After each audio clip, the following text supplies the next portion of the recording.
আদব কয় প্রকার দুই টাং মিলিয়ে নামাজের সময় এক টাং উঠায় লেখার সময়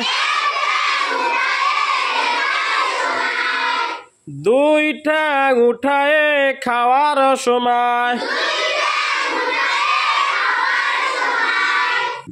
এই তিন প্রকারে বসা সুন্নত আমরা আখির নবীর উম্মত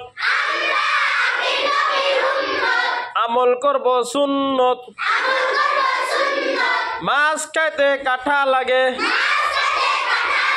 খাওয়ার পরে মজা পাবে সুন্নত আমল করতে কালে মনে বড় কষ্ট পাবে সুন্নত আমল না করিলে শাফায়াত পাব না সে যে নবীর শাফায়াত বিনে